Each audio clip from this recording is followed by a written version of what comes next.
Hello friends, मैं जावेद और आपको स्वागत करता हूं ऐसे स्मार्ट फ्यूचर के यूट्यूब चैनल में।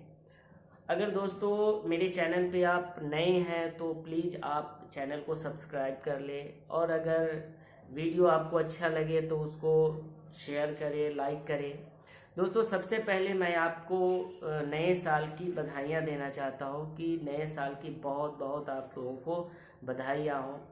और मेरा जो वीडियो आप लोगों को अच्छा लगे, अगर अच्छा लग रहा है, आपको अगर कुछ सीखने का मौका मिल रहा है मेरे वीडियो से, तो दोस्तों आप वीडियो को लाइक करें, शेयर करें, और चैनल पे नए हैं तो आप सब्सक्राइब करें। दोस्तों मैं आप लोगों के सामने एक केस स्टडी फ़ोन ही लाया हूँ, जो रियलमी का फ़ोन है, जो फुल्ली डेड था, किसी टेक्नीशियन ने ही हमें दिया था। तो उस डेड हैंडसेट को कैसे डायग्नोस करना है, किस तरीके से हम लोग उस पर काम करते हैं, कब सीपीयू निकालना है, कब ईएमएमसी को निकालना है, कब पावर पे काम करना है। दोस्तों ये सारी जो है, जब तक आपके अंदर फॉल्ट फाइंडिंग यानी डायग्नोस करने का आइडिया अगर आपके पास नहीं रहेगा, तो फिर कोई भी फॉल्ट को सही तरीके से डायग्नोस नहीं कर पाते हैं। दोस्तों अगर आपको सही तरीके से किसी भी फ़ोन पे डायग्नोस करना है, तो सबसे पहला काम होता है क्या कि आपका डायग्नोस्टिक, आपकी नॉलेज कितनी है, नॉलेज के अकॉर्डिंग आप कितना काम करते हैं, ये दोस्तों सबसे बड़ी मायने रखता है। और अगर काम ही करना चाहते हैं, देखिए अगर आप रिबॉलिंग करना चाहते हैं, या फिर अपने चाहे पेस्टेड हो, नॉन पेस्टेड हो, डबल टेकर हो, कोई भी आईसी हो, अगर आप उसको निकालना लगाना चाहते हैं, तो दोस्तों आप वो चीज़ अपने काउंटर पे कर सकते हैं। अपने ही काउंटर पे अगर आप अच्छी तरीके से थोड़ा मेहनत करके 2-3 दिन, 10 दिन, 15 दिन एक ही चीज़ को अगर आप बार बार करोगे दोस्तों, तो वो क्या होगा कि ऑटोमेटिक आपका हैंड स्किल सही हो जाएगा। लेकिन अगर कहीं पे भी जाना है आपको, कहीं पे भी किसी भी इंस्टीट्यूट में आपको अगर नॉलेज लेना है दोस्तों, तो सिर्फ नॉलेज के लिए जाइए, क्योंकि नॉलेज ही आपका हैंड स्किल को आगे बढ़ाता है। तो कभी भी मान लीजिए मेरे पास कोई डेड आया, किसी भी फॉल्ट आया, तो हम उसको कैसे डायग्नोस करें, हमारा 1-2 स्टेप को फॉलो करते हैं, और फिर मेरा नॉलेज वहाँ पे क्या हो जाता है, स्टॉप हो जाता, उससे आगे हम लोग नहीं बढ़ पाते हैं। तो दोस्तों अपडेट का मतलब क्या होता है कि अगर आप अपडेट होना चाहते हैं, तो अपडेट का मेन मतलब होता है क्या कि आप खुद को अपडेट कीजिए। खुद को अपडेट करने के साथ साथ आप अपने टूल्स को भी अपडेट करें। तो अपडेट, इसी चीज़ को अपडेट कहते हैं। तो अपडेट, नई चीज़ें कब क्या आ जाती हैं, यानी टेक्नोलॉजी इतना ज़्यादा हाई होते जा रही है, इतना ज़्यादा हम लोगों को एक पजल बनाते जा रहा है कि समझना बहुत ही मुश्किल है। तो दोस्तों अगर हमारे साथ आप जुड़ना चाहते हैं, तो आपको एस्केमेटिक की full knowledge, eMMC programming, UFS programming, basic software, totally आपको फुल पैकेज में आपको मिलेगा। हम आपको totally course, all course, smartphone का जितना भी ऑल कोर्स है, वो सारी कोर्स जो है मैं आपको दूंगा। तो अगर आप हमारे साथ जुड़ना चाहते हैं, तो स्क्रीन पे मेरा नंबर आपका, वहाँ पे आप वहाँ से हमारे रास्ता कर सकते हैं हमसे, या फिर अगर बाई चांस मैं आपको कॉल ना उठा पाऊँ, तो प्लीज़ आप लोग वहाँ पे व्हाट्सएप के थ्रू अपना जो भी है, आप अगर इंटरेस्टेड है तो हमें कॉल या व्हाट्सएप कीजिए। मोस्टली आप क्या कीजिए कि व्हाट्सएप से ही बात करें, क्योंकि क्लास रहती है, क्लास में हम आपका फ़ोन उठा नहीं पाते हैं। इस वजह से क्या हुआ कि आप व्हाट्सएप कीजिए, तो व्हाट्सएप का रिप्लाई हम ज़रूर देंगे। तो दोस्तों चलते हैं हम उस वीडियो की ओर जो हमने लाइव रिपेयर करके आपको दिखाया है। तो उस वीडियो की ओर चलते हैं। हेलो फ्रेंड्स, मेरे पास एक रियलमी का फ़ोन है, रियलमी C3, जो आपको सामने डेड है। ये आप देखिए, मैंने क्या किया कि इसे प्रेस किया, लेकिन कोई ट्रिगर नहीं हो रहा है, कुछ भी ट्रिगर नहीं हो पा रहा है। यहाँ पे आप स्क्रीन पे देख सकते हैं कि ये कोई रिस्पॉन्स नहीं ले रहा है। अगर हमने यहाँ पे इसके अंदर चार्जर को डाला, चार्जर जैसे हमने यहाँ पे चार्जर को डाला यहाँ पे, और यूएसबी चार्जिंग के ऊपर जो लोड है, वो लोड के ऊपर लोड कितना ले रहा है ये आपको मैं बताता हूँ क्लास में ही। ये सारी चीज़ें देखिए क्या है कि जितने भी गैजेट हैं, डीसी पावर सप्लाई हैं, यूएसबी चार्जर है, कितने लोड पे किस पे काम करना है, ये सारी चीज़ें हम क्लास में शेयर कर देते हैं बच्चे अपने स्टूडेंट को।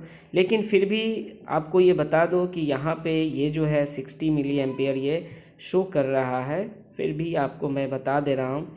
तो दोस्तों आगे जो इसमें हमारा जो फॉल्ट होता है, अगर हम इसको खोल के देखें, एक्चुअल में ये मेरे पास जो फ़ोन आया था वो किसी टेक्नीशियन ने ही हमें दिया है कि अदरवाइज़ इसमें सिर्फ डेड है, वो डेड कहा कि ये डेड है, इसमें ये इसका दिक्कत है। तो हमने जब डायग्नोस किया, जब इसे अच्छी तरह से रीड किया, तो हमने देखा क्या कि इसके अंदर प्रॉब्लम कहीं और से है। तो देखिए दोस्तों यहाँ पे क्या है कि हमने ये खोला, पीछे का कवर पहले से ही हमने खोल रखा है, तो ये बोर्ड जो है बिल्कुल कहीं से भी कोई स्क्रैच नहीं किया हुआ है, यानी यहाँ पे कुछ भी नहीं है। देखिए कोई भी मतलब ना पावर आईसी का के ऊपर का ये कवर खुला है, ना नेटवर्क का ये एमएमसी सीपीयू का एरिया है, तो कहीं पे भी कोई कवर यहाँ पे दोस्तों उसने टच भी नहीं किया है। उसने क्या किया कि सीधा मेरे पास लाया और ये हमें थमा दिया कि देखिए ये हमारा डेड है। तो अभी क्या करना होगा हमें यहाँ पे कि इसके अंदर का ये पहले ऊपर का जो कवर है, ये जो कवर है वो हम पहले इसको अच्छी तरह से हटा लेंगे। उसके बाद इसको देखेंगे क्या कि आखिर हमें प्रॉब्लम। देखिए दोस्तों अगर हम बात करें तो यहाँ पे सीपीयू और एमएमसी से ही रिलेटेड दिक्कत आएगा। वैसे हम क्या करते हैं कि आपको ये मतलब कवर जो है ये खोलकर आपको पूरी तरीके से दिखा देते हैं।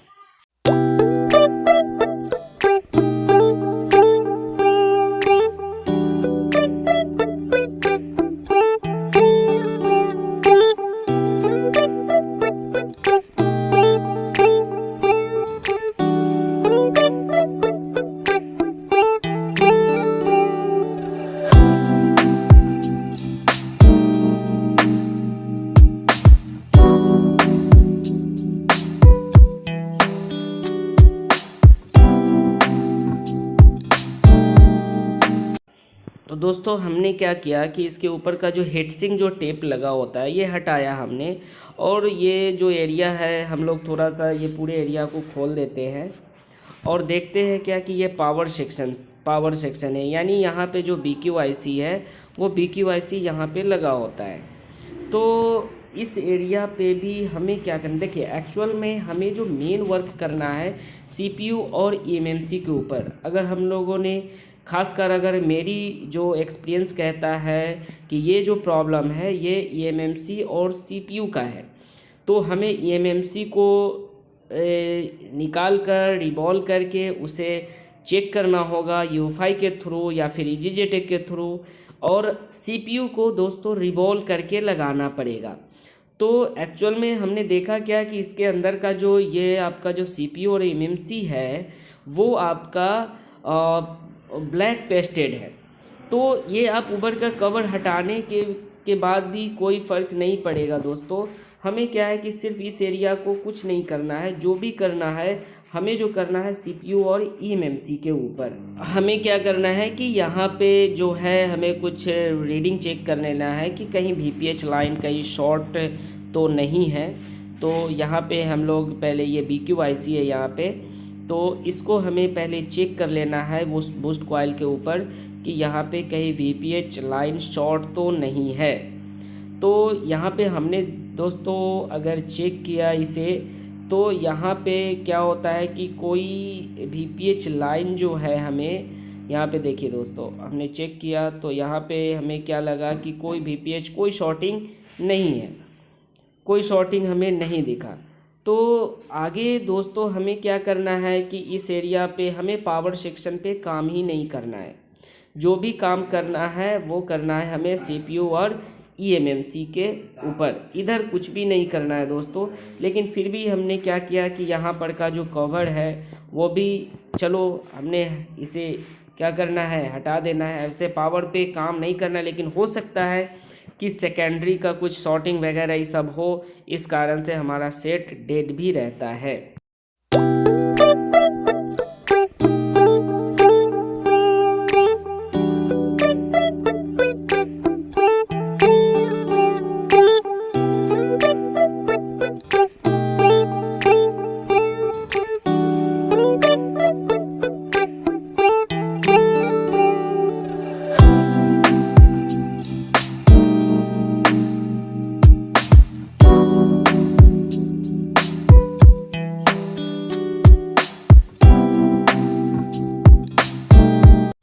तो देखिए दोस्तों, हमने क्या किया कि पीछे का जो पावर सेक्शन, पावर आईसी का जो कवर है वो हमने भी इसे भी हटा दिया। तो यहाँ पे हमें कुछ दिखा नहीं, यहाँ पे कुछ भी हमें नहीं मिला। यहाँ पे कोई शॉर्टिंग, ना तो सेकेंडरी शॉर्टिंग, ये हमने चेक कर लिया क्योंकि वीडियो ज़्यादा लंबा हो जाए, इसलिए हमने क्या किया कि यहाँ इधर पीछे का भी कवर हमने थोड़ा हटा लिया है। तो दोस्तों यहाँ पे जो हमें काम करना है, CPU और eMMC को हमें बाहर निकालना है दोस्तों। तो इसे क्या करना होगा, हमें थोड़ा टेम्परेचर और ये सारी चीज़ों को आपको समझना होगा, क्योंकि ये ब्लैक पेस्टेड है। ये पूरी कवर को हम लोगों ने पहले, ये पूरा कवर हमें निकालना पड़ेगा, तब जाकर यहाँ पे ये अच्छी तरह से ये काम हो पाएगा। तो दोस्तों हमें CPU और eMMC को ब्लैक पेस्टेड है, ये हमें निकालना है दोस्तों। तो चलिए दोस्तों, हमें क्या करना है, इसे हम लोग निकालते हैं।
हमने क्या किया कि सीपीयू को और एमएमसी को हमने निकाल दिया। अब इसे क्या करना है दोस्तों कि हमें क्लीन करना है, यानी इसके ऊपर का जो भी जितने भी वो ब्लैक पेस्टेड है उन सभी ब्लैक पेस्टेड को अच्छी तरह से बोर्ड का भी और आईसी के ऊपर जो ब्लैक पेस्टेड लगा है उसे क्लीन करना है दोस्तों। तो हमें क्या करना होगा कि इसे अच्छी तरह से क्लीन करना है। तो चलिए दोस्तों इसे क्लीन करते हैं।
हमने क्या किया कि इसे अच्छी तरह से दोनों को क्लीन कर दिया, यानी सीपीयू और एमएमसी को भी हमने अच्छी तरह से, यानी बोर्ड के ऊपर का जो ग्लू था, ब्लैक ग्लू था, वो हमने अच्छी तरह से उसे क्लीन कर दिया है।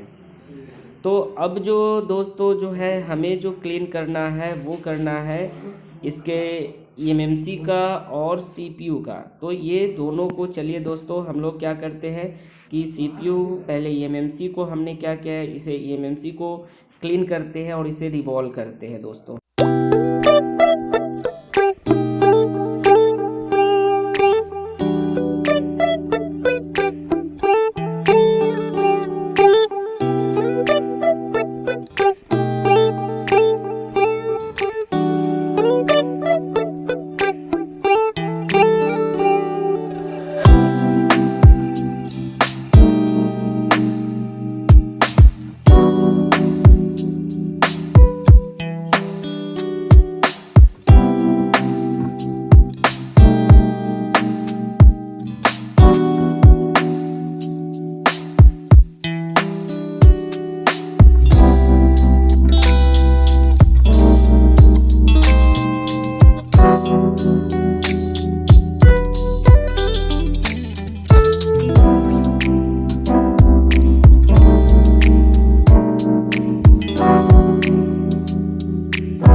तो दोस्तों ये क्या है कि हमें अब इसे एमएमसी को रिवॉल्व करना है। तो रिवॉल्व देखिए ये रिवॉल्व हो चुकी है पूरी तरह से। अब दोस्तों हमें क्या करना है कि इसे स्टेंसिल से हमें बाहर निकालना है और ये चेक करना है कि ये अच्छी तरह से रिवॉल्व हो पाया या नहीं हो पाया। तो देखिए दोस्तों ये रिवॉल्व पूरी तरह से ये हो चुकी है एमएमसी और अच्छी तरह से ये क्लीन हो चुकी है। तो अब जो दोस्तों आगे जो हमें चेक वो करना है, क्लीन करना है, वो सीपीयू को चेक क्लीन करना है। तो हम लोग क्या करते हैं कि चलिए सीपीयू को अब हम लोग क्लीन करते हैं। तो देखिए दोस्तों ये हमने अब सीपीयू को हमने इसे क्लीन करना है अच्छी तरह से।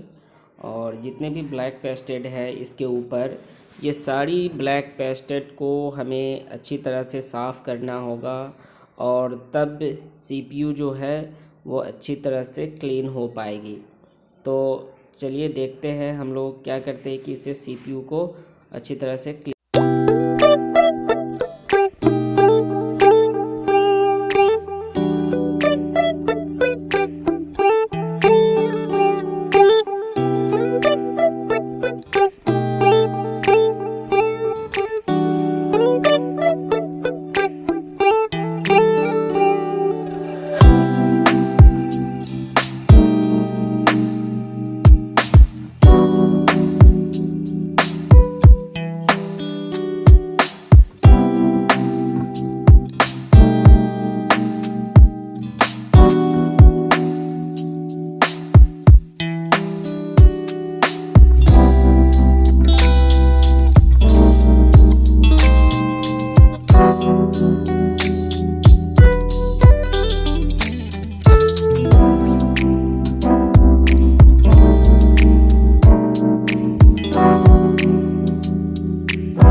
तो दोस्तों आपने देखा क्या कि हमने जो सीपीयू के ऊपर का जो ब्लैक पेस्टेड जो था, ग्लू था, उसे हमने अच्छी तरह से क्लीन कर लिया। अब दोस्तों इसे यूनिवर्सल स्टेंसिल से क्या करता हूँ, इसे हम लोग रिवॉल्व करते हैं। तो देखिए दोस्तों हम लोग क्या करते हैं कि इसे रिवॉल्व करना है हमें यूनिवर्सल।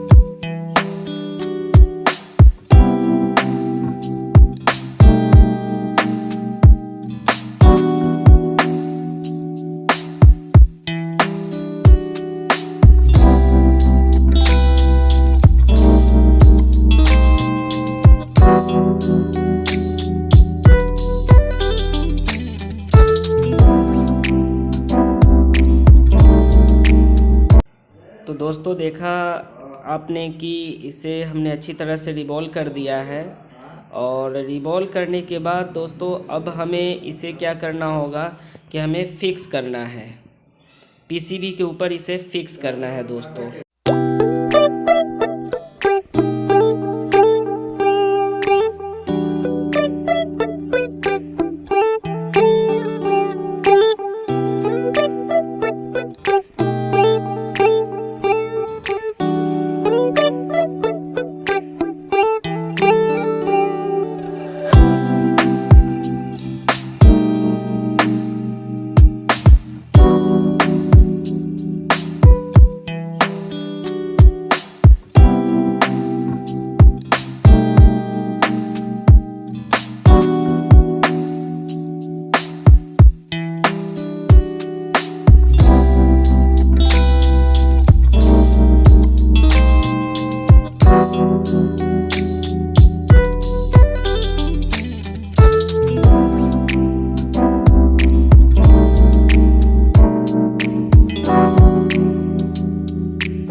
तो दोस्तों आपने देखा क्या, हमने इसे सीपीयू को अपने पीसीबी के ऊपर इसके माउंट कर दिया है।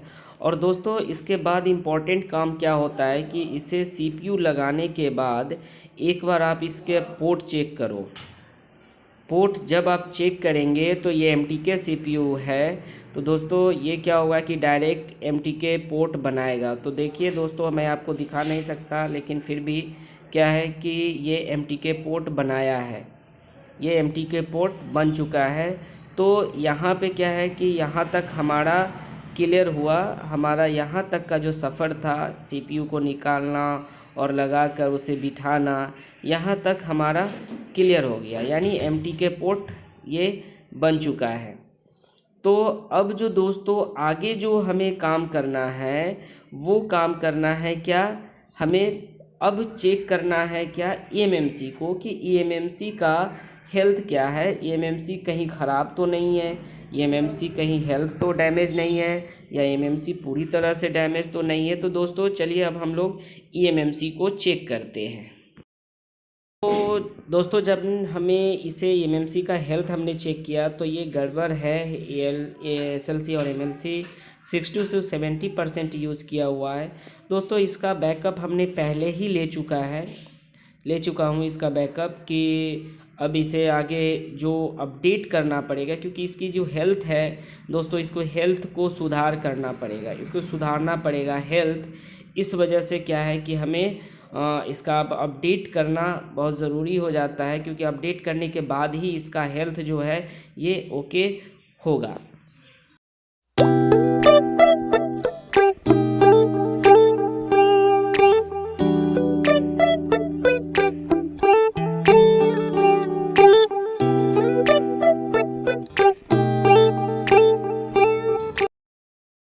तो दोस्तों ये देखा कि इसका सीआईडी प्रोग्रामिंग हो रहा है, डन हो गया, यानी ये अच्छी तरह से ये ईएमएमसी अपडेट हो चुकी है।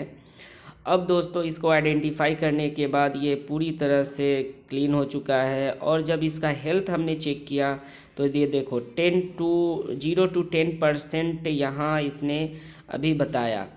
तो दोस्तों जब ये हेल्थ क्लियर हो जाता है तो उसके बाद हमें जितने भी इसकी बैकअप है वो सारी बैकअप इसमें हमें फिर से बैकअप और सिक्योरिटी, ये सारी चीज़ें जो है दोस्तों हमें फिर से इसके अंदर राइट करना पड़ेगा, तब जाकर हमारा फ़ोन पूरी तरह से ऑन हो पाएगा। तो दोस्तों चलिए ये अब राइट हो रहा है।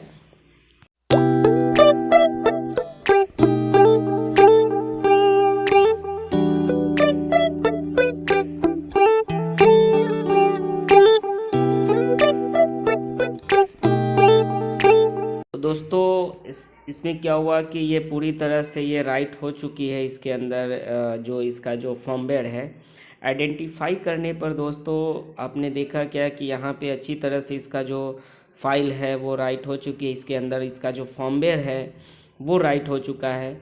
तो दोस्तों इसके बाद हमें क्या करना पड़ता है कि इसके अंदर जितनी भी सिक्योरिटी है वो सिक्योरिटी को इसके अंदर पैच करना पड़ेगा, तभी जाकर हमारा सारा चीज़ जो है वो ओके हो पाएगा। यानी नेटवर्क वगैरह ये सब जो है IMEI नंबर ये सारा चीज़ तब उसके अंदर आ पाएगा दोस्तों।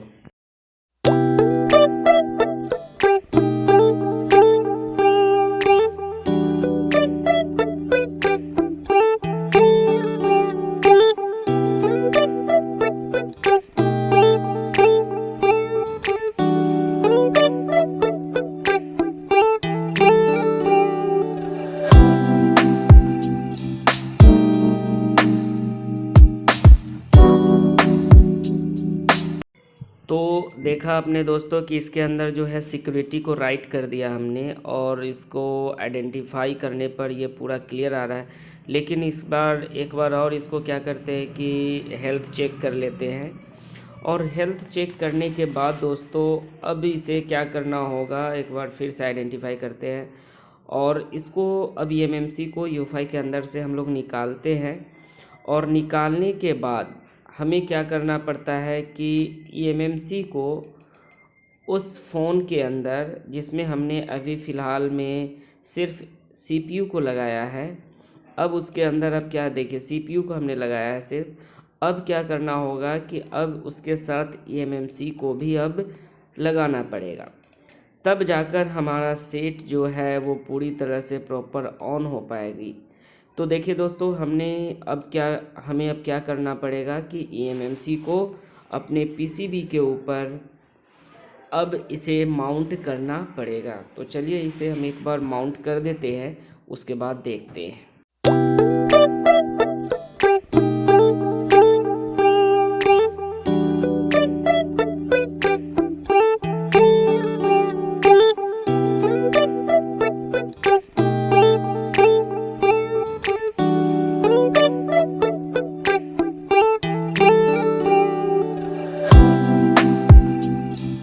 दोस्तों मैंने इसमें MMC को यानी EMCP को हमने PCB के ऊपर डाल दिया और अब इस फ़ोन के ऊपर उस PCB को जितने भी कनेक्टर है उससे कनेक्ट करेंगे और फिर हमें चेक करना है कि सेट ऑन हो पाता है या नहीं हो पाता है। तो चलिए जितने भी इसके कनेक्टर हैं, जैसे आपका ये डिस्प्ले कनेक्टर, B2B कनेक्टर और बैटरी की कनेक्टर को मैंने इसमें अटैच किया। और फिर एक बार हमें क्या करना पड़ेगा कि एक बार नहीं होता है तो हो सकता है बैटरी डिस्चार्ज होगा, तो नहीं होता है तो हम लोग डायरेक्ट क्या करते हैं कि USB यानी चार्जिंग को ही डाल कर देखते हैं और देखते हैं क्या कि हमारा फ़ोन में चार्जिंग लोड ले रहा है या नहीं। तो ये देखिए दोस्तों, ये क्या है कि हमारा फ़ोन में जो है वो चार्जिंग क्या हो रहा है कि इंडिकेट कर रहा है और ये 33% भी है, और ये क्या है 33% भी ये शो कर रहा है। तो यानी हमारा जो MMC का जो फॉल्ट था, प्रोग्रामिंग हमने किया इसके अंदर और CPU को हमने क्या किया कि रिवॉल्व करके डाला, जो सेट ऑन नहीं होने दे रहा था। अब हमने इसे ऑन किया दोस्तों, तो अब देखिए Realme पे आया है। देखते हैं दोस्तों कि ये पूरी तरह से कंप्लीट फ़ोन ऑन हो पाता है या नहीं हो पाता है। आपको पूरी डिटेल से और पूरा फुल आपको हमने दिखाने की कोशिश किया इस वीडियो में। तो आप देख सकते हैं कि यहाँ पे Realme आ गया है, यानी सेट हमारा बूटिंग मोड में है। ये पूरी बूटिंग कर रहा है हर एक सेक्शन को। तो दोस्तों अगर इस तरह से अगर आपको रिपेयर करना है, अगर आपके अंदर पेशेंस है, आप अगर पेशेंस से काम करते हैं तो ही आप अच्छे टेक्नीशियन, अच्छे इंजीनियर बन सकते हैं। और दोस्तों आज के डेट में जो है हमारा जो रिपेयरिंग है वो मैकेनिकल लेवल का नहीं बल्कि इंजीनियरिंग लेवल का हो गया है। क्योंकि विदाउट स्कीमेटिक आज के डेट में कुछ भी नहीं हो पाता है। तो इसलिए क्योंकि एक लाइन नहीं है, एक दो ICयाँ नहीं है, हर एक IC एक पावर IC के बारे में अगर दोस्तों मैं आपको समझाने लगूं तो एक पावर IC बहुत सारी कितनी एलडीओज से वोल्टेज आउट करती हैं, कौन कौन सी वोल्टेज होती हैं और वे कौन कौन वोल्टेज कहाँ किस किस सेक्शन में कब मिलती है, वो दोस्तों मैं डीपली से आपको उसके बारे में वोल्टेज के बारे में समझा सकता हूँ। आपको एमएमसी के यूएफएस के बारे में अच्छी तरह से प्रोग्रामिंग बता सकता हूँ। तो दोस्तों अगर आपके अंदर पेशेंस है, आप पेशेंस के साथ काम करना चाहते हैं, तो आप मेरा इंस्टीट्यूट आप ज्वाइन कर सकते हो, या फिर आप कहीं पे भी जाओ। या मैं ये नहीं कहता हूँ कि आप मेरे ही इंस्टीट्यूट में आओ, मेरे यहाँ ही आओ, आप कहीं पे भी जाओ, लेकिन नॉलेज को गेन करो, समय को बर्बाद मत करो। समय बर्बाद करने से बहुत ही ख़राबी होती है। वो सारा इन्वेस्टमेंट तो होता ही है, जाता ही है, मतलब इकोनॉमिकल तो जाता ही है, साथ साथ समय भी चला जाता है। तो दोस्तों इस तरह से रिपेयर करना है तो आप मेरे साथ ज्वाइन कर सकते हो, और मेरे जो नीचे डिस्क्रिप्शन में जो नंबर दे रखे हैं उस नंबर पे आप कॉल कर सकते हो। चलिए, वीडियो में बने रहने के लिए आपका बहुत बहुत शुक्रिया।